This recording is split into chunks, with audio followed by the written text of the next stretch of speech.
Chalo, so good evening everyone. Today is 20th of May, right? And in this week we will be learning about a chapter called as trigonometric functions. जो mathematics 1 मधला chapter आहे, right?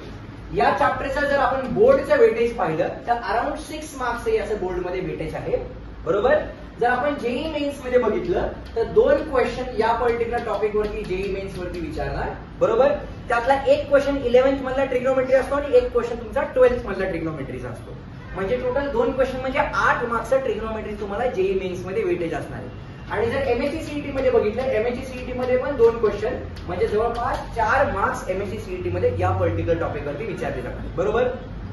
आता exactly या topic मध्ये आपल्याला काय learn करायचंय आपण त्याचा एक ब्रीफ आयडिया बघूयात, राईट? एवढे 4च पॉईंट आपल्याला लर्न करायचे. अतिशय सोपा आणि आउट ऑफ मार्क्स देणारा टॉपिक आहे. फक्त ट्रिग्नोमेट्रीचं थोडंसं फाउंडेशन स्ट्रॉंग पाहिजे. ऐकलं का इथं? करेक्ट? तर सगळ्यात पहिली गोष्ट जी आपल्याला लर्न करायची ते म्हणजे ट्रिग्नोमेट्रीचे बेसिक्स. आता बेसिक्स म्हणजे काय की इथं ट्रिग्नोमेट्रिक मध्ये एक कॉन्सेप्ट आहे प्रिन्सिपल सोल्युशन आणि जनरल सोल्युशन. आता प्रिन्सिपल सोल्युशन म्हणजे काय, जनरल सोल्युशन म्हणजे काय, आपल्याला ते डिटेलमध्ये पाहिजे, राईट? हे आपण सर्वात शेवटी लर्न करूया. जे बेसिक्स आहे एकदम शेवटी लर्न करूया. त्याच्यावरती एक क्वेश्चन येतो एक्झाम मध्ये, सर्वात शेवटी करूयात. हाच आहे तुमचा एक्सरसाइज 3.1, बरोबर?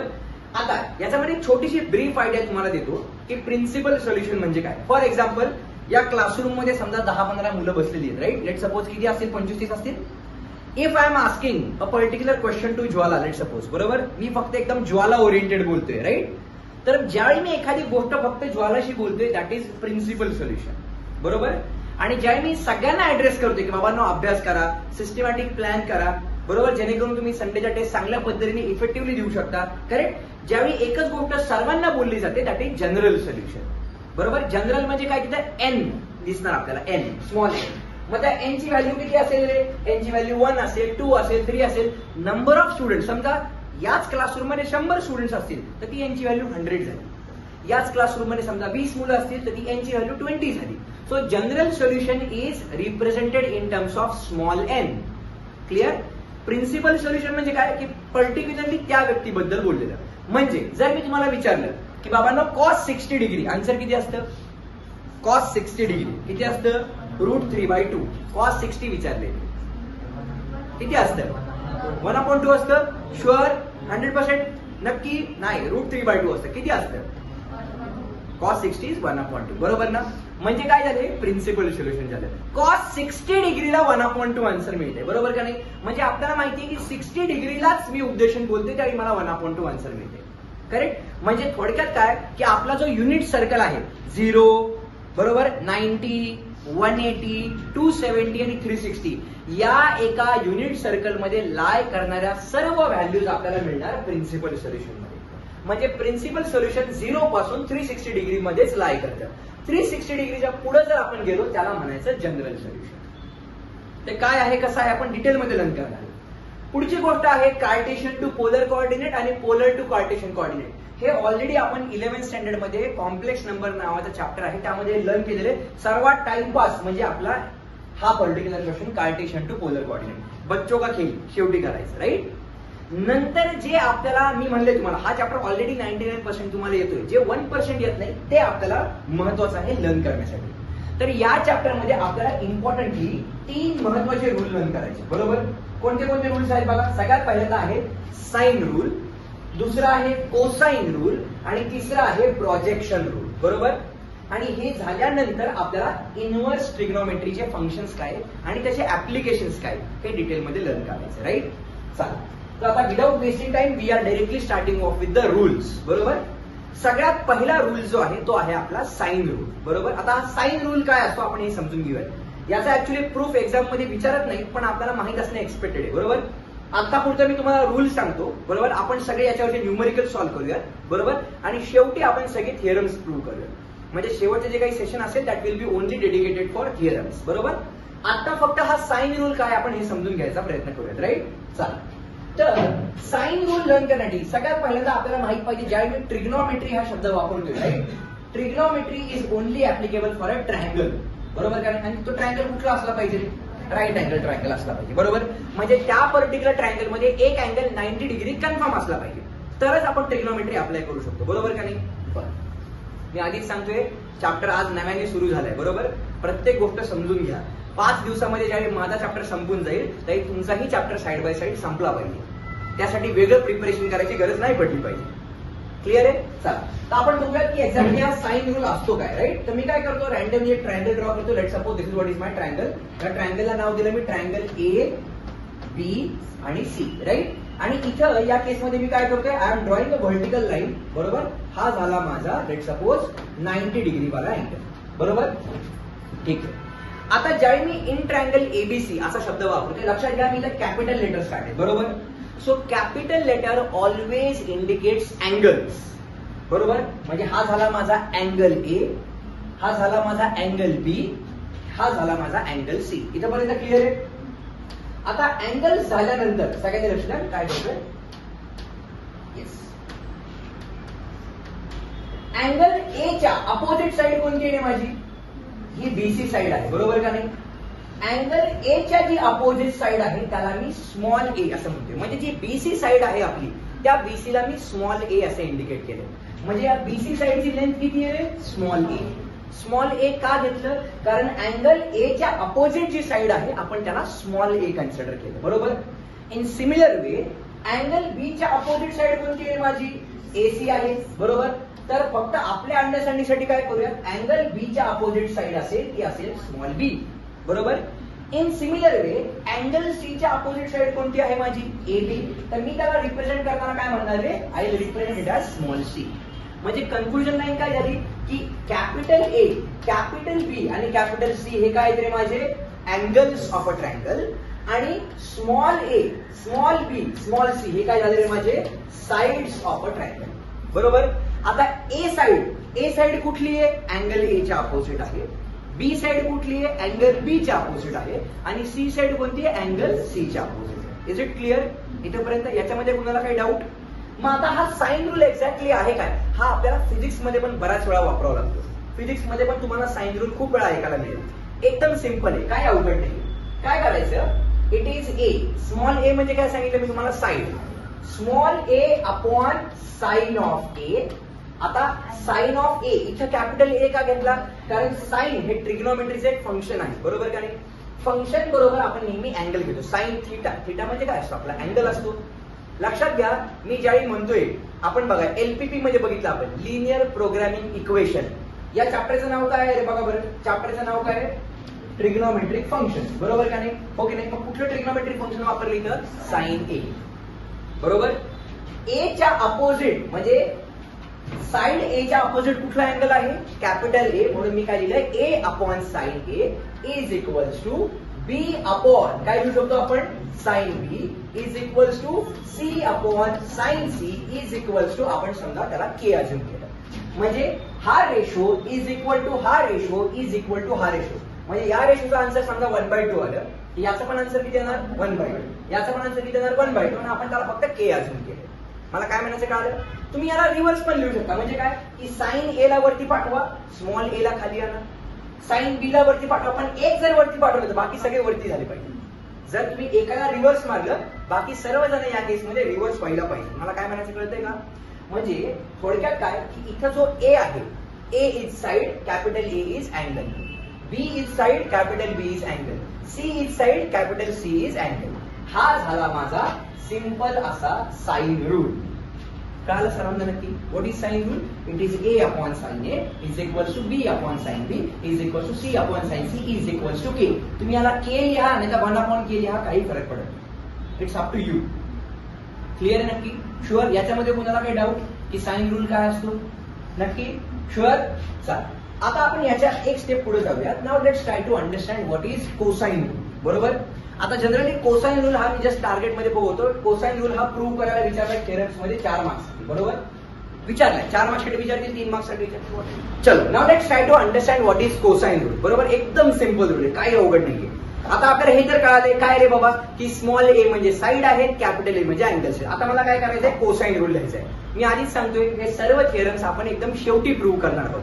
आता फक्त हे रूल्स काय आहे ते कसे अप्लाय करायचे आपण हे लर्न करूयात. राईट, चला तर आता पुन्हा एकदा मी ट्रायंगल ड्रॉ करतोय. बरोबर, इथे छोटा ट्रायंगल ड्रॉ केला. इथं लिहिला आपण ए, इथं लिहिला आपण बी, इथं लिहिला आपण सी. इथं काय आलं रे माझं? Small a. इथं काय आलं माझं? Small b. इथं काय आलं? Small c. बरोबर, लक्षात घ्या, ज्यावेळी आपण साइन रूल लिहिला त्यावेळी त्या फॉर्म्युलामध्ये साइन ही टर्म आली होती, राईट. आता मला काय करायचंय, कोसाइन रूल लिहायचा आहे. मग कोसाइन रूल लिहिताना कुठेतरी तो आपल्याला एक कॉसची टर्म मिळाली पाहिजे, राईट. मग आता काय करायचं बघा, लक्षात घ्या, कोसाइन रूल जो आहे तो स्क्वेअरच्या लँग्वेजमध्ये आहे, स्क्वेअरच्या. साइन रूल जो आहे तो स्क्वेअरच्या लँग्वेजमध्ये नव्हता. प्रोजेक्शन रूल पण जो आपण लर्न करणार आहोत तो स्क्वेअरच्या लँग्वेजमध्ये नाही, फक्त एकटा कोसाइन रूल जो आहे तो स्क्वेअरच्या लँग्वेजमध्ये, बरोबर.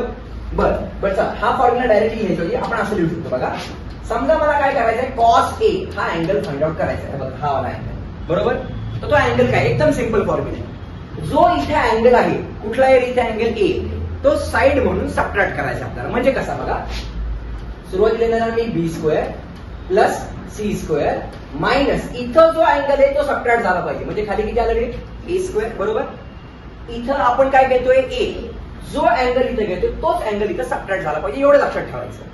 मग जर हा अँगल इथं सबट्रॅक्ट होतोय, बरोबर, हा अँगल इथं साइड म्हणून सबट्रॅक्ट होतोय, बरोबर का नाही. मग दुसरा कुठल्या साइड राहिल्या, बी आणि सी साइड राहिल्या, बरोबर. तर मी काय लिहिलं, बी स्क्वेअर प्लस सी स्क्वेअर आणि खाली लिहिलं मी ट्वाइस बी सी. झाला माझा हा कोसाइन रूलचा फॉर्म्युला, ज्याच्यामध्ये आपण काय केलं, कॉस ए वाली टर्म फाइंड आउट केली.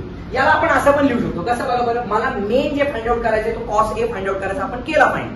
कसा केला, B square plus C square minus A square upon twice BC. या ज्या दोन टर्म्स पाहिल्या त्याला आपण बीसी म्हणून खाली मल्टिप्लाय केलं, बरोबर. आता समजा मला याला थोडंसं एक्सपांड करायचंय, याला थोडंसं खेळायचंय आपल्याला या पर्टिक्युलर फॉर्म्युला बरोबर. तर काय करू शकतो बघा, ही जी टर्म आहे इकडे कुठे आहे, डिव्हिजनला, या साईडला गेल्यास मल्टिप्लिकेशनला जाईल. म्हणजे काय मिळते बघा, चेक करा मला, twice BC into cos A is equal to काय मिळते बघा, चेक करा, B square plus C square minus A square, बरोबर. आता हा जो ए स्क्वेअर आहे या साईडला निगेटिव्ह आहे, त्याला जर पलीकडे पाठवलं तर काय झालं, पॉझिटिव्ह झाला.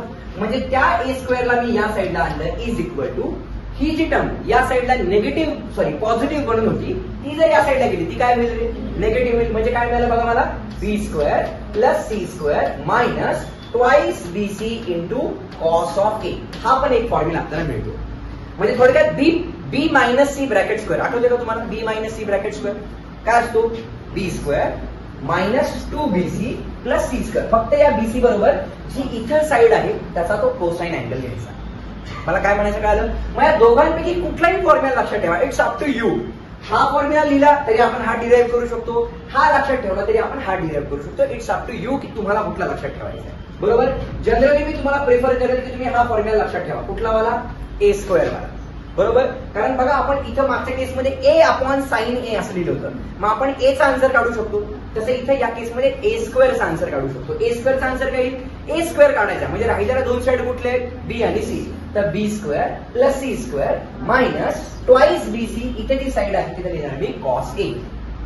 कळते नक्की, शुअर. सिमिलरली बघा मी काय करतोय, सिमिलरली आता जर मला बी स्क्वेअर कॅल्क्युलेट करायचा असेल, बी स्क्वेअर, राईट. सो बी स्क्वेअरचा आन्सर कोण सांगू शकेल तरी मला, स्नेहल सांगू शकशील बी स्क्वेअरचा आन्सर काय येईल, can you give a try. जसं इथं आपण ए स्क्वेअरचा आन्सर कॅल्क्युलेट केलं, in similar way can you tell me what will be answer for b square. याला जरा सिस्टमॅटिक बॉक्स करतो मी, तोपर्यंत विचार कर. हा झाला माझा ए स्क्वेअरचा formula. Do you all agree, बरोबर. चला आता बी स्क्वेअरचा फॉर्म्युला बोला मॅडम. एवढा वेळ तिकडे, ऋषिकेश बस खाली. स्नेहल कुठे लक्ष, हा इथून सुरुवात कर ना, जसं इथे लिहिले ना तसं इथे खाली लिहायचे. काय बोलतोय, ऐसा बोललाय. नवीन मित्र काय नाव तुझं, वैभव. वैभव बस खाली. ऋषिकेश बस एक मिनिट. हा वैभव तू आन्सर द्यायचंय, A square plus C square minus twice AC. अरे परफेक्ट बाबा, तूच जिंकलंस. किती आलं रे, कॉस ऑफ बी. ऋषिकेश तो आत्ता आलाय राजा, हा लक्ष असेल तरी समजेल ना. बस बस वैभव, थँक्यू सो मच. हे झालं माझं बी स्क्वेअरचं आन्सर. कसं कॅल्क्युलेट केलं, जी साईड मला कॅल्क्युलेट करायची, मी आधी सांगितले कोसाइन रूल मध्ये स्क्वेअर वाली टर्म आहे, बरोबर. जी साईड मला कॅल्क्युलेट करायची त्या साईडच्या ऐवजी ज्या दोन साईड राहिल्या त्या लिहिणार मी. बी स्क्वेअर राहिलं म्हणजे राहिल्या कुठल्या, ए स्क्वेअर राहिलं, सी स्क्वेअर राहिलं. मायनस साईन द्यायचं, इथे किती येणार ट्वाइस एसी. आणि इथं जो अँगल आहे तो अँगल मी इथे लिहिणार कॉस बी. बघा बरं, ए मध्ये पण त्याच केलं होतं, ए स्क्वेअर ज्यावेळी लिहायचं होतं मला ते राहिला कुठल्या साईड बी आणि C, B square plus C square minus 2bc. इथं जो अँगल आहे तो आपण कॉस ए म्हणून घेऊन टाकला होता. कळालं का? आता लास्ट साईड राहिली, कारण ट्रायंगलला 3च साईड आहेत ना. बरं, आता लास्ट साईड मला कॅल्क्युलेट करायची आहे. समजा आता मला लास्ट कॅल्क्युलेट करताना सी स्क्वेअर कॅल्क्युलेट करायचं, बरोबर? कोण सांगू शकेल आन्सर आता सी स्क्वेअरचं? कारण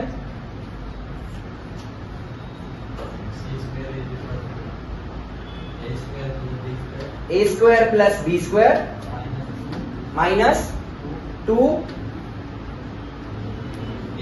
ab into cos of C. हा झाला माझा कोसाइन रूल. That's it. एवढा सिंपल आहे. म्हणजे साइन रूल काय होता रे आपला? साइन रूल एकदम सिंपल होता. काय की जी साइड आहे side upon angle sine of that angle, कारण साइन रूल आहे म्हणून sine of that angle, a upon sine a is equals to b upon sine b is equals to c upon sine c is equals to k. हा आपला आजचा पहिला formula book मध्ये जायला पाहिजे, बरोबर? दुसरा आहे आपला कोसाइन रूल. कोसाइन रूल मध्ये काय केलं आपण? बघा बरं, कोसाइन रूल म्हणजे स्क्वेअर्स वाल्या टर्म्स वरून आन्सर कॅल्क्युलेट केले, बरोबर? सो ए स्क्वेअरचा फॉर्म्युला काय आला? ए स्क्वेअर म्हणजे B square plus C square minus twice BC into cos A, बरोबर? बी स्क्वेअरचा फॉर्म्युला काय आला? A square plus C square minus twice AC into cos B. That's it, बरोबर? लास्टला कुठला राहिला? C square. C square calculate करायचा, कुठल्या दोन साइड राहिल्या? ए आणि बी राहिल्या. So A square plus B square minus 2ab into cos C. That's it. फक्त लक्षात ठेवायचं की इथं जी टर्म आहे, बरोबर, हे काय आहेत रे माझे? अँगल्स आहेत, आणि हे जे स्मॉल आहेत हे काय आहेत? माझ्या साइड्स आहेत. म्हणजे थोडक्यात आपण कोसाइन रूल वरून साइडची व्हॅल्यू कॅल्क्युलेट करतोय. म्हणजे हे बीसी डिस्टन्स एक्झॅक्टली किती आहे हे आपण कॅल्क्युलेट करतो. कारण ए स्क्वेअर कॅल्क्युलेट करतोय, जे आन्सर त्याचा स्क्वेअर रूट घेणार, म्हणजे मला बीसी साइडची लेंथ मिळणार आहे. कळते मला काय म्हणायचंय, बरोबर? तर मी तुम्हाला आता सांगितले फक्त कोसाइन रूल मध्ये आपल्याकडे स्क्वेअर वाला टर्म आहे, बाकी सगळीकडे नॉर्मल टर्म, राईट? इथे काय आलं बघा, ए इज इक्वल्स टू, मला ए ची व्हॅल्यू काढायची. आता ए सोडून कुठल्या दोन साइड राहतात रे? चला बरं, इथे लिहिला मी बी प्लस इथे लिहिला मी सी, बरोबर? आता बी बरोबर इथं कुठली साइड आहे? सी. इथं लिहिताना मी अँगल लिहिणार कॉस सी, स्वॅप मारायचं, बरोबर? इथं कुठली साइड आहे? सी. आणि इथं कुठली साइड आहे? बी. तर इथे काय लिहिणार मी? कॉस बी. हा झाला काय आहे माझा? Projection rule. म्हणजे फुल खिचडी बघा, सगळेच वापरले गेले.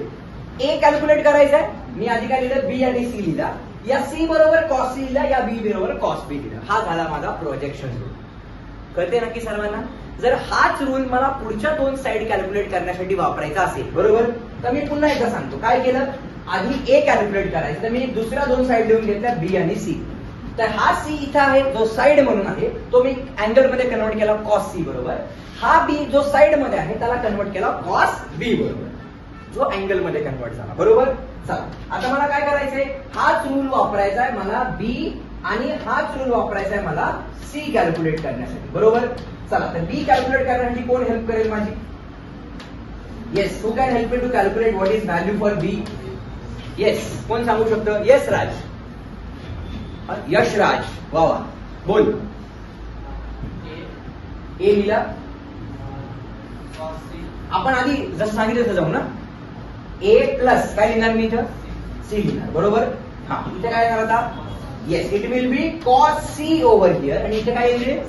Cos a over here. That's it. हे काय झालं माझा? Projection rule. Is it easy? Absolutely easy. काय अवघड नाही, थोडंसं फक्त आपल्याला डोकं लावायचंय. बरं, आता ती सी ची व्हॅल्यू सांगू शकशील? Direct A into cos B B into cos, are you sure? Cos A, बरोबर आहे का? नक्की आहे? Yes or no? ओके, तुम्ही डायरेक्ट उड्या मारलाय. चल रे भोपळ्या, डायरेक्ट उड्या मारलाय. तर हा झाला माझा प्रोजेक्शन रूल. Absolutely easy.